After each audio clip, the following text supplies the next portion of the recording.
Hey guys, Jackie here, and today we're going to talk about something totally different, and that is English paper piecing, specifically hexies. So this is a hexie. I'm going to talk about the tools that you're going to want if you're going to try paper piecing hexies, basting with thread. So let's just get started. This is my hexie bag. This is from Rock Paper Scissors. She has an Etsy site that I'll link below. And this is a sew together bag. It has 3 interior zip pockets as well as accordion fold pockets. So it easily holds all of my supplies. It all zips closed.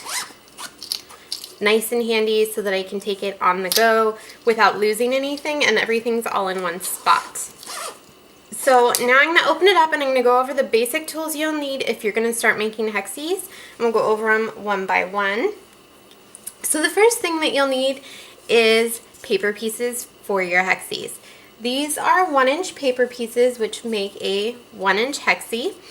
The way that you tell how big it is by measuring one side of the hexagon.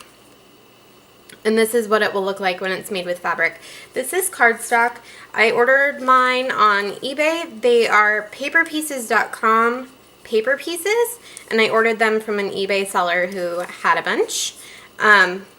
They come in all different sizes, all the way down to 1/4 inch to 7 inches big. I really like the 1-inch hexies. I'm currently working on a Christmas tree hexie that you will see a photo of here soon. I will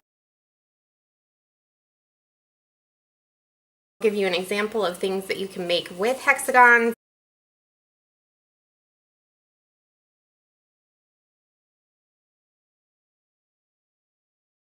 So I have all these little Christmas themed hexagons. So the first thing you need is your paper pieces. And this is the template that you put your fabric around to make the hexagon piece.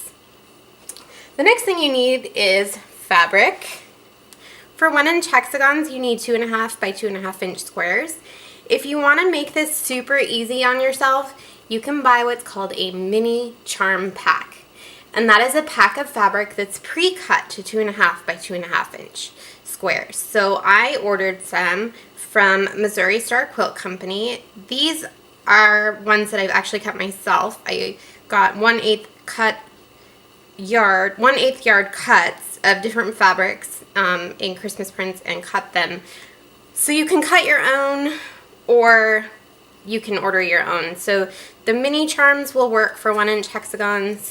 The hexie fits in the middle. You can also get charm packs, which are 5 by 5 inches, and cut them into quarters. So your fabric, a nice pair of small scissors or snips. These are the Ginger, I think they're the Ginger 4-inch scissors. I picked them up at Joann's when they were on sale. I really love them. They're super sharp and they're also small. The next thing is some basting thread. Personally, I just use Coats & Clark. It's one of the cheaper threads that you can get. It doesn't have to be anything fancy for basting, and you go through it pretty quickly, so it doesn't really matter what you buy. I like to have a color that is more contrasting to whatever the colors of my hexagons are, because you can see them when you baste it on the back.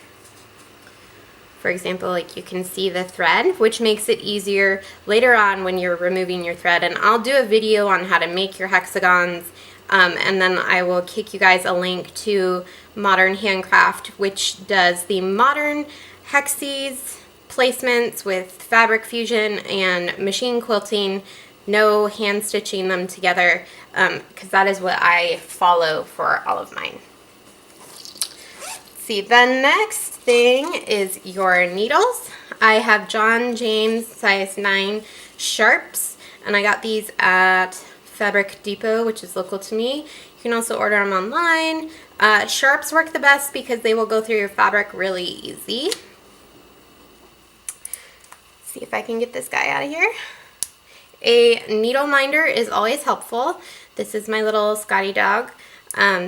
A needle minder has a magnet on the back that holds your needle, so when you stick it in your bag. Like I stick mine in here, and then I put the magnet on the outside, and then it stays in that pocket and the needle doesn't get lost. So needle minder is always helpful, but it's not a must. I have custom made thimbles that I ordered on Etsy that are leather. Thimbles are great if you can find one that you like, because it will save your finger. Otherwise you'll probably end up getting a callus from pushing the needle through your fabric so many times.